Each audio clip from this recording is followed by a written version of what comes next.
आज एक छोटा सा टॉपिक पढ़ते हैं, बहुत ही इम्पोर्टेंट भी है ये, और इसमें स्टूडेंट्स कंफ्यूज रहते हैं ज़्यादातर। ये है वर्किंग पार्टनर का प्रॉब्लम। वर्किंग वर्किंग पार्टनर, जिसे कोई भी पार्टनर हुए, 2 पार्टनर हो जाएं, 3 पार्टनर हो जाएं, वो कुछ रेशियो में पैसे को इन्वेस्टमेंट करते हैं। अब इन्होंने कुछ रेशियो में पैसे इन्वेस्टमेंट किए होंगे, जैसे मान लो तो कुछ भी रेशियो है 2:3:5, कोई भी रेशियो है जिसमें इन्वेस्टमेंट करते हैं पैसे को। और फिर इसमें कोई एक, ज़्यादातर क्वेश्चन में एक ही वो वर्किंग पार्टनर होता है, जिसकी वजह से वो प्रॉफिट का कुछ हिस्सा ऑलरेडी पहले ही ले लेता है। वो कुछ भी हो सकता है, 10%, 20%, 30%, कुछ भी हिस्सा ले लेता है। तो मैं क्या कह रहा हूँ कि वो जिस रेशियो में इन्वेस्टमेंट करते हैं उसी रेशियो में उन्हें पैसे बांट दो। जैसे मेरे कहने का मतलब है, इसको बांट दिया 2, 3 और 5 के रेशियो में। और फिर उसके बाद मान लेते हैं अगर 10% ए लेता है, क्योंकि वो वर्किंग पार्टनर है, तो ए वर्किंग पार्टनर है तो बी का 10% आप छीन के इसको दे दो, क्योंकि भाई हमने तो इन्वेस्टमेंट के रेशियो में बांट दिया, लेकिन ये वर्किंग पार्टनर है तो ये प्रॉफिट का 10% तो लेगा ही ऑलरेडी। तो इसका 10% आप छीन के इसको दे दो, तो इसका 10% कितना हो जाएगा 0.3, और इसका भी 10% आप छीन के इसको दे दो तो ये कितना हो जाएगा 0.5।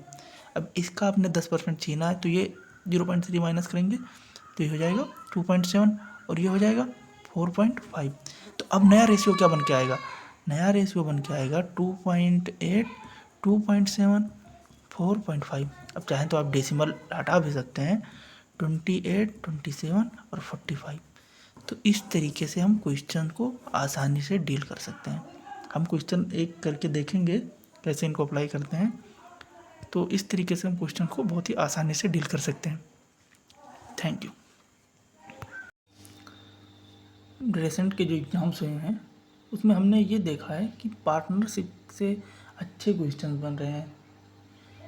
तो ये भी एक पार्टनरशिप का क्वेश्चन है जो रिसेंट एग्जाम्स में आया भी है ये, और ये वर्किंग पार्टनर का एक क्वेश्चन है। अब वर्किंग पार्टनर का क्वेश्चन यहाँ पे लेने का मेरा मतलब ये है, और वो भी वन ऑफ द जो क्वेश्चन टफ मान रहे हैं लोग, वो क्वेश्चन लिया है ताकि ये समझ में आए कि कौन से मेथड अप्लाई करें और एग्ज़ाम हॉल में कौन से मेथड इफ़ेक्टिव रहते हैं। मैं उसी तरीके से क्वेश्चन को बनाने की कोशिश करूँगा। अब जैसे यहाँ पे 3 पार्टनर्स हैं जिन अपना इन्वेस्टमेंट करते हैं 5, 6 और 4 के रेशियो में, लेकिन ए जो है वो वर्किंग पार्टनर है, जिसकी वजह से वो प्रॉफिट का 30% ले लेता है, और जिसकी वजह से क्या होता है, the remaining profit is divided among them in the ratio of their investment. At the end of a year the profit of A was 20,000 more than the sum of the profit of B and C. तो हमें बताना है कि B का share कितना है। अब ये क्वेश्चन जो है 30% जो है ए ले रहा है, क्योंकि ए वर्किंग पार्टनर है तो प्रॉफिट का 30% ले रहा है। तो ये क्वेश्चन लोग बहुत तरीके से करते हैं और उसमें टाइम कंज्यूम होता है, और स्टूडेंट एग्ज़ाम हॉल में वो तरीके सोचने में उसे टाइम लगती है। तो मैं जो है यहाँ पर सबसे इफ़ेक्टिव तरीका बताऊँगा ताकि क्वेश्चंस ईजिली बन सकें। अब यहाँ पे 30% कहा गया है, तो हम पहले यही करेंगे कि जिस रेशियो में वो इन्वेस्टमेंट कर रहे हैं उस रेशियो में पैसे को आप बांट दीजिए, और उसके बाद जो भी यहाँ पर जितना परसेंट भी ए को मिल रहा है वो उससे छीन लीजिए। अब इससे हम 30% अगर छीनें तो यहाँ पे 1.8 आएगा। अब कहेंगे लोग कि डेसिमल में आ रहा है, तो आप चाहें तो अपने आसानी के लिए इसको 50, 60, 40 कर लीजिए, तो यहाँ पे ये 18 हो जाएगा। मतलब डेसिमल में भी करेंगे तो भी ये टफ नहीं पड़ेगा, मेरा कहने का मतलब ये है। अब यहाँ से अगर हम यहाँ से भी 30% छीन लेते हैं तो ये कितना हो जाएगा, ये 12 हो जाएगा। तो एक ही हिस्से में टोटल कितना हो गया, ये 80 हो गया। अब यहाँ से हमने 18 छीन लिया है तो ये कितना हो जाएगा, ये हो जाएगा 42। यहाँ से हमने 12 छीना है 30%, तो ये हो जाएगा 28।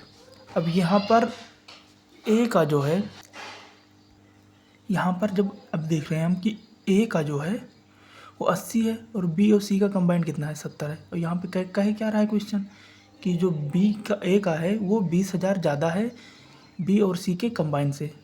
तो यहाँ पे कितना ज़्यादा है, 10 यूनिट ज़्यादा है। और इसकी वैल्यू कितनी दी हुई है, 20,000। और हमसे कितने की पूछी है, बी का शेयर पूछा है, मतलब 42 की वैल्यू पूछी हुई है। तो ये हो जाएगा 84,000 और ये सी आंसर हो जाएगा।